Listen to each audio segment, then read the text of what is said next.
જય હિન્દ વિદ્યાર્થી મિત્રો, જીએસ પોઈન્ટરમાં આપ સર્વેનું હાર્દિક સ્વાગત છે. અને આજે આપણે આ વિડીયોની અંદર કરંટ અફેર્સમાં ખૂબ જ ચર્ચામાં રહ્યો હોય એવો મુદ્દો એટલે કે લેપ ઉલેક કાલાપાની વિવાદ વિશે ચર્ચા કરવાના છીએ. તાજેતરમાં કે જે નેપાળની સરકાર દ્વારા અને ત્યાંના હાલના પીએમ છે બાલેન્દ્ર શાહ દ્વારા એવું વિસ્ફોટક નિવેદન આપવામાં આવ્યું છે કે જે આ લેપુલેક અને કાલાપાની નામના જે પ્રદેશો આવેલા છે ભારત, નેપાળ અને તિબેટની ટ્રાય જંકશન એરિયા પર, કે જે હવે નેપાળની જે મેપ છે, નેપાળનું જે જિયોગ્રાફિકલ ઇન્ડેક્સ છે તેની અંદર સમાવવામાં આવશે. એટલે કે નેપાળનો અભિન્ન અંગ બનશે. તેના અંતર્ગત ભારતને આગામી સમયની અંદર કે જો આપણે માનસરોવરની યાત્રાએ જવું હોય કે ત્યાંથી આપણે જે આ લેપુલેક નામનો પ્રદેશ આવેલો છે અને કાલાપાની નામનો પ્રદેશ આવેલો છે ત્યાંથી આપણે માનસરોવરની યાત્રાએ જઈ શકતા હતા, જેના કારણે આગામી સમયની અંદર મુશ્કેલીઓ પડી શકે છે. તો વાત કરીએ શા કારણે આ ચર્ચામાં રહેલું છે, તો કે not only India, Nepal's PM encouragement remarks on Lepulek Pass dispute ignites controversy at home. કે આ જે એરિયા છે કે જે હવે નેપાળની સરકાર અંતર્ગત આવશે, કે શું આગામી સમયની અંદર આ નેપાળ જે છે તે આવનારા સમયની અંદર આ લેપુલેક અને કાલાપાની એરિયા કે જે પોતાની કે કહેવાય ને કે યુનિયન ટેરેટરી એટલે કે પોતાના દેશની અંદર સામેલ કરી લેશે. તો ચાલો મિત્રો તેની વિગતવાર માહિતી મેળવીએ કે શા માટે આ જિયોગ્રાફીને લઈને પણ ખૂબ જ ઇમ્પોર્ટન્ટ રહ્યું છે. તો ચાલો મિત્રો સૌપ્રથમ તેની આપણે ભારત નેપાળની સરહદ વિવાદ વિશે વાત કરીએ કે ઘણા વર્ષો બાદ ફરીથી વિવાદમાં આવી છે. તો સૌપ્રથમ વાત કરીએ સુંગોલોની સંધિ વિશે કે જે 1816ની અંદર થઈ હતી. તેના અંતર્ગત આ વિવાદિત પ્રદેશો રહ્યા છે. અહીંયા કાલાપાની અને લિમ્પિયુધુરા અને લેપુલેક જોવા મળે છે. તો અહીંયા જોવા મળે તો આપણું પ્યારું ભારત જોવા મળશે. તો અહીંયા વાત કરીએ, અહીંયા નેપાળ જોવા મળે છે અને અહીંયા જોવા મળે છે તિબેટનો એરિયા, બરાબર છે, કે જે આ ચીનનો અભિન્ન એક ભાગ છે. અને આપણને અહીંયા જોવા મળે છે માનસરોવર, બરાબર છે. અહીંયા આપણને જોવા મળશે શું કે માનસરોવર. જો આ ભારતના લોકોને માનસરોવરની યાત્રાએ જવું હોય તો અહીંયા કાલાપાની, અહીંયા લેપુલેક અને લિમ્પિયુધારા થઈને આપણે માનસરોવરની યાત્રા કરતા હોઈએ છીએ. તો તાજેતરમાં શું કામ આ ચર્ચામાં આવ્યું છે કે 1816ની સુંગોલી સંધિ અંતર્ગત કાલી નદીની ઉત્પત્તિ પણ હજુ મતભેદ રહ્યા છે કે આ કાલાપાની નામનો જે પ્રદેશ છે ને ત્યાંથી એક કાલી નદી વહે છે. આપ સર્વે ભૂગોળ ભણીએ છીએ એમાં પણ ઉલ્લેખ જોવા મળે છે, બરાબર છે.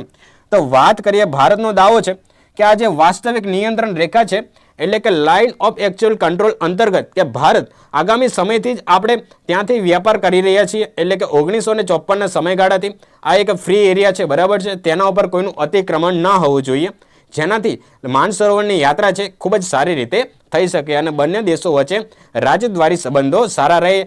તો આનાથી ભૌગોલિક અને રાજકીય અસરો શું પડશે, બરાબર છે, તેના વિશે વાત કરીએ. ભારત માટે શા માટે મહત્વનું છે? હિમાલયમાં સુરક્ષા અને ચીન સાથેની સરહદની ખૂબ જ નજીક આવેલું છે, એટલે કે તિબેટ અને નેપાળની સરહદની નજીક છે. કે કૈલાસ માનસરોવરની યાત્રાનો મુખ્ય માર્ગ છે. તો નેપાળનો દ્રષ્ટિકોણ વિશે વાત કરીએ કે નેપાળવાળા લોકો એમ કહે છે કે અમારી ટેરેટરીનો ભાગ છે, કે રાષ્ટ્રીય અસ્મિતા અને સાર્વભૌમત્વનો મુદ્દો છે.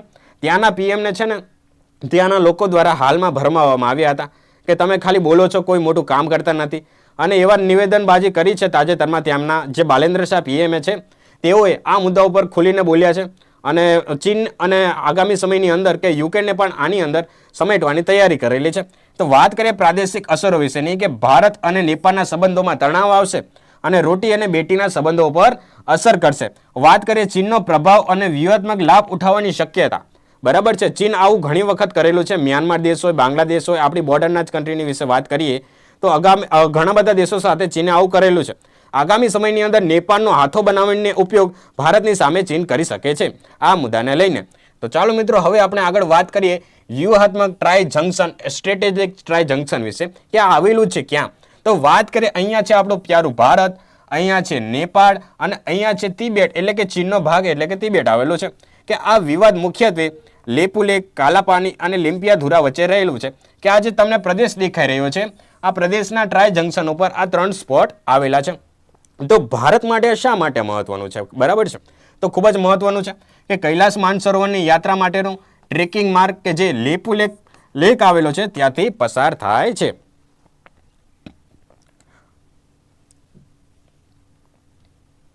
સો હવે મિત્રો વાત કરીએ આનો ઉદય ક્યાંથી થયો છે, આ વિવાદનો ઉદય ક્યાંથી થયો છે. તો આગળ વાત કરીએ ને ત્યાંના નાગરિકો દ્વારા એક પ્રેશર આપવામાં આવ્યું હતું પીએમ ઉપર કે 31 મે 2026ના રોજ, બરાબર છે, નેપાળની સંસદમાં પીએમ બાલેન્દ્ર શાહે લેપુલેક અને લિમ્પિયુધારા અને કાલાપાણીના વિવાદ અંગે ભારત સામે આકરા પ્રહારો કર્યા હતા, બરાબર છે, અને તેની અંદર સમાવવાની પણ વાતો કરેલી હતી. તો વાત કરીએ નેપાળની આંતરરાષ્ટ્રીય હસ્તક્ષેપ નીતિ વિશે. તેનો આધાર શું છે કે તે એવું કહે છે કે 1816ની સુંગોલીની સંધિ અંતર્ગત કે જે આ એમનો ભાગ છે, બરાબર છે. તો વાત કરીએ આગળની સમયની અંદર માંગ વિશે વાત કરીએ તો યુકે અને ચીન કે જેને આ વિવાદની અંદર સામેલ થવા વિનંતી કરી છે, અને ચીન જેવા દેશો ખૂબ જ સારી રીતે આ સ્ટ્રેટેજિક સમજીને નેપાળનો હાથો બનાવીને ભારતની વિરુદ્ધ ધમકાવવા માટે ઉપયોગ કરી શકે છે. તો વાત કરીએ ભારતનો પક્ષ દ્વિપક્ષીય ઉકેલ વિશેની ભારતે વાત કરેલી છે. તો તેની અંદર સ્થિતિની વિશે વાત કરીએ તો ભારતે આ બાબતોને તેની રેડ લાઇન ગણાવી છે, એટલે કે લાઇન ઓફ એકચ્યુઅલ કંટ્રોલ આવેલો છે. તેની જે ડિસ્પ્યુટ બોર્ડર છે તેનું ઉલ્લંઘન કરવા બદલ આગામી સમયની અંદર નેપાળને પણ નુકસાન થઈ શકે છે. તો વાત કરીએ સિદ્ધાંત વિશેની, ભારતના સરહદી મુદ્દાઓને માત્ર બેટરિયલ રીતે ઉકેલવાનો ભારત પ્રયાસ કરી રહ્યું છે, બરાબર. જ્યાં સુધી વાર્તાલાપ સુધી ઉકેલ આવી જાય ત્યાં સુધી ખૂબ જ સારી બાબત છે. બાકી આપ સર્વેને ખ્યાલ હશે કે ઓપરેશન સિંદૂરથી લઈને ઘણા બધા મહત્વના ઓપરેશન્સ થયેલા છે, એટલે કે મિલિટરી જેનો ઉપયોગ ન કરવો એના કરતાં આપણે બેટરિયલ એટલે કે દ્વિપક્ષીય ઉકેલ લાવવામાં ભારતીય સરકાર માની રહી છે. તો ચાલો મિત્રો આગળ વધીએ અને વાત કરીએ અતિક્રમણની વાસ્તવિકતા. આ 10 ગજ લાઇન શું છે, એટલે કે નો મેન લેન્ડ શું છે, બરાબર છે, કે બંને દેશોએ આગામી સમયની અંદર અને પહેલાના સમયની અંદર પણ આ જમીનો ઉપર ગ્રેબિંગ કરેલું છે. એનો મુખ્ય મતલબ એ છે કે નેપાળના વિદેશ મંત્રાલયની સ્પષ્ટતા છે કે આ નિવેદનના મોટા પાયે જમીન કબજે કરવા વિશે નહીં, પરંતુ સરહદ પરના નો મેન્સ લેન્ડને વિસ્તાર વિશે કહ્યું હતું. અને અમુક લોકો એવું કહી રહ્યા છે કે આનું ઊંધું અર્થઘટન કરવામાં આવી રહ્યું છે. તો વાત કરીએ મુખ્ય એક કારણ કયું છે કે નદીઓનો પ્રવાહ છે. આગળ વાત કરીએ આપણે કે કાલી નદી કે જે કાલેકપાની નામનો એક પ્રદેશ આવેલો છે ત્યાંથી નીકળી રહી છે, અને તેને ખેતી કામોને લીધે જે ભારતની અંદર જે પ્રદેશો આવી રહેલા છે જેમ કે હિમાચલ પ્રદેશ છે, એ બધા પ્રદેશોને ખૂબ જ ફાયદો થઈ રહ્યો છે. તો વાત કરીએ બંને પક્ષો દ્વારા સરહદ પરના 10 ગજના નો મેન્સ લેન્ડના વિસ્તારમાં અતિક્રમણ કરેલું છે, એટલે કે ઘણા બધા વિસ્તારો ઉપર ગ્રેબિંગ કરેલું છે, એટલે કે જમીન ઉપર ગ્રેબિંગ કરેલું જોવા મળે છે. તો વાત કરીએ આની અસરની વિશે કે અતિક્રમણના દાવાઓને કારણે બંને દેશો વચ્ચે રાજદ્વારી તણાવ વધ્યો છે, એટલે કે બરાબર છે કે વાર્તાલાપ હાલમાં અગાઉ તમે જોયું હશે કે બાળેન્દ્ર શાહે કોઈ પણ કે જ્યાંના આપણા MEA છે એટલે કે મિનિસ્ટ્રી ઓફ એક્સટર્નલ અફેર્સથી લઈને ઘણા બધા નેતાઓને એટલે કે વાર્તાલાપ માટે પણ નકાર્યા છે. તો ચાલો મિત્રો આગળ વાત કરીએ આપણે વેપાર અને યાત્રાના વિવાદ વિશેની, કે આનાથી ભારત સાથે શું સંબંધ રહેલો છે. નેપાળનો વિરોધ કરવામાં આવી રહ્યો છે કે નેપાળે ચીનની એક રાજદ્વારી નોંધ મોકલી હતી, જેમાં લેપુલેક પાસ દ્વારા કરવામાં આવતા બોર્ડર ટ્રેડ અને કૈલાસ માનસરોવર યાત્રા સામે વિરોધ નોંધાવવા કહ્યું છે, બરાબર છે, અને ચીનને ઉકસાવીને પોતે ખુદ હાથો બની રહ્યું છે ચીનનું નેપાળ. તો વાત કરીએ ભારતના દાવા વિશેની, કે ભારતનું કહેવું છે કે 1954થી અહીં વેપાર થઈ રહ્યો છે, એટલે કે ભારત 1954ના સમયથી જ ભારત કે જે દ્વિપક્ષીય વેપાર કરી રહ્યું છે, અને નેપાળના આ દાવાને પાયા વિહોણા ભારત સરકારે ગણાવ્યા છે. તો ચાલો મિત્રો આગળ વાત કરીએ વ્યૂહાત્મક ચિંતા વિશેની, કે ભારતની નીતિ રહી છે કે નેબરહુડ ફર્સ્ટ નીતિ, બરાબર છે. કોઈ પૂર આવ્યું હોય કે ભૂકંપ આવ્યો હોય કે કોઈ પણ વસ્તુઓની ખૂટી હોય તો પણ ભારત સરકાર દ્વારા તેઓને મદદ કરવામાં આવી છે. તેવા સમયની અંદર નેપાળ જેવી સરકાર દ્વારા એટલે કે નેપાળના PM દ્વારા લેપુલેક, કાલાપાની અને મહત્વના પ્રદેશો જે કે તેને હડપવાનું કામ કરી રહી છે, પરંતુ આગામી સમયની અંદર આ કશું જ શક્ય નથી થવાનું, બરાબર છે. આપણી ભારત સરકાર દ્વારા આકરા પગલાં લેવામાં આવશે. તો મૂળ વાત એ કરીએ કે આપણે નેપાળ, ચીન અને આ ચીન છે કે જે નેપાળનો હાથો બનાવીને ભારતની ઉપર પ્રેશર વધારી શકે છે, બરાબર છે, એટલે કે નેપાળ હાથો બની શકે છે.